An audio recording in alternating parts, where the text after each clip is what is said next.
Okay, they want me to tell you my perspective so that you become afraid. So here you go. Um, the people that have money are chosen to have money. There's a very large sort of organization that does the deciding.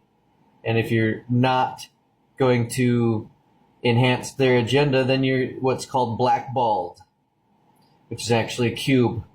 And they put it into this little box. And everybody's got these little white orb, little marbles, and then someone's got a black cube.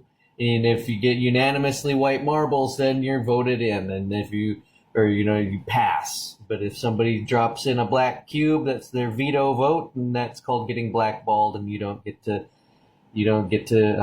have or do or be whatever that you were trying to have or do or be. Anyway, the people that have money in this matrix are chosen to have money. I don't care if they call themselves top G or what they call themselves. They're playing ball. Okay, the people that have success legally, legal successes, are chosen to have such legal successes. The people that are dealing drugs successfully and like not getting caught are chosen to be that way. The people that are dealing people are chosen to have that life as well, right? Because they're all playing ball. They've compromised themselves morally. They've compromised everything, and their god is the cult. What cult? The sun worshipping, sex worshipping, death worshipping, global cult. Okay.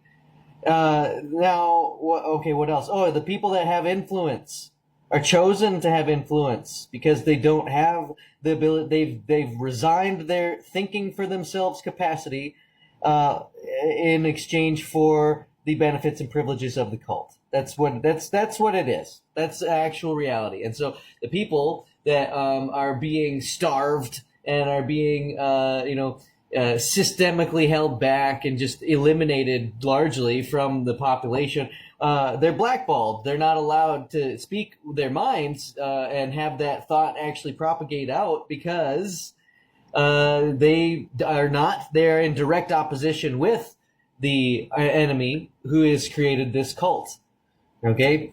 So that's what's going on. They wanted me to tell you, hey, unless you want to end up completely destitute and poor and deprivation and loss and living in lack, just do what you're told and never bring any kind of lawsuits because you're not going to win anyway because the judge is going to be compromised and he's going to side with the bank anyway because the courts are a bank anyway and it doesn't really matter and they're not even going to obey any of their own rules because they don't have to and they're not even going to obey any of the Uniform Commercial Code because you don't know how to enforce it anyway.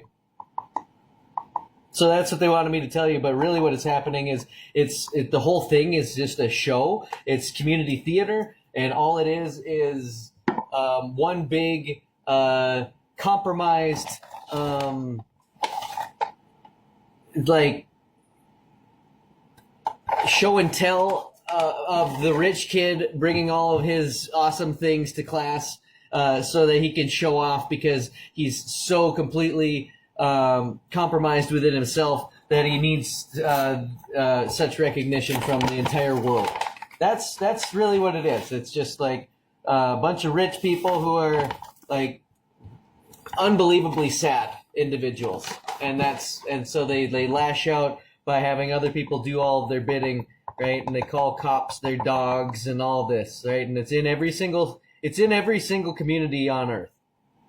And until the people get together and eliminate the parasite, because we have to eliminate parasites from our body. Our world is our body also. We need to eliminate the parasites. And until we decide to actually do that, we're going to just completely live in a situation where we're just all going to go along to get along and actually believe in this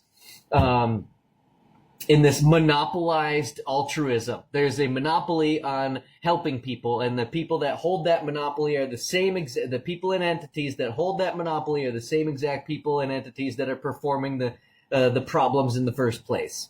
So the people that cure cancer are the people that create cancer. And they don't even cure cancer because all they're doing, if you take a really keen eye, and I'll just simplify it for you very easily, the entire thing, because they worship death, the whole thing is they're trying to create death.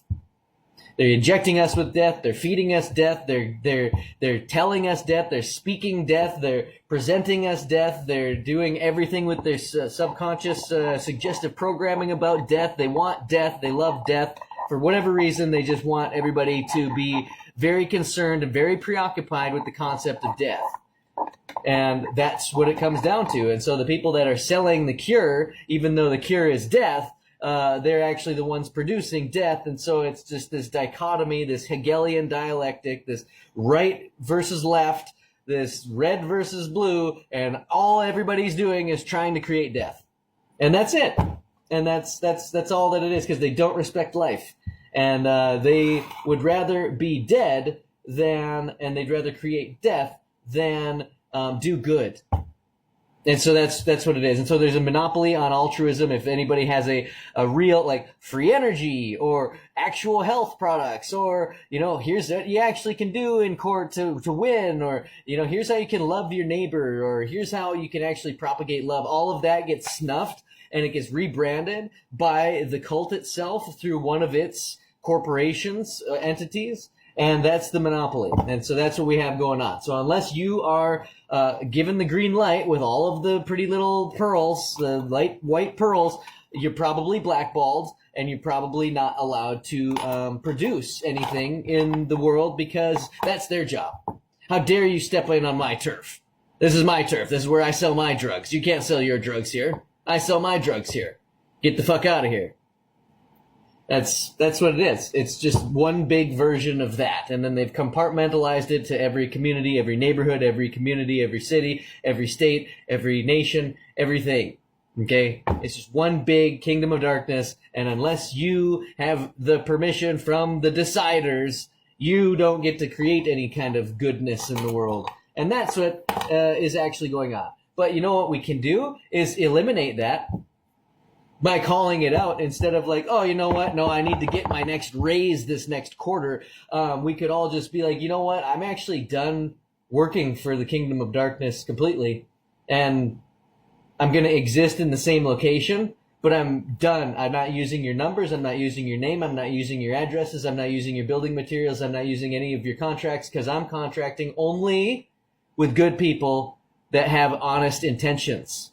And I will know them by their fruits. And if you're associated in any way with the kingdom of darkness, corporation, commercial system, well, then that's immediately how I know that you're not worth my time. And I'm blackballing you from now on. That's anyway, until we do that on a worldwide scale and all come together using our actual power, which is our consumer availability, our consumer power, then they're going to just continue to roll in all of the acquisitions and all of the, that's just going to be us doing business with mega corporation over and over and over again. So unless, and maybe we like that because we want the Lamborghinis so that we can try to attract the women who are never going to like us anyway, or whatever the motivators are, right? Or if we want an actual change and are done in ourselves worshiping the death cult as well, maybe we could do something about it. Anyway, some of us are completely exhausted, and some of us can see right through the bullshit. So maybe we do something about it by contracting with good people that have good intentions and creating a co-op that is worldwide, that actually cuts out everything to do with the death cult, and then they can be rendered useless again as they were once before, and they can go underground and they can live in their little fucking nests. Whatever. Okay. Have a great day, but we have work to do, and it wouldn't even be that hard. So let's just stop trading our lives for convenience, which is ultimately actually inconvenience and death.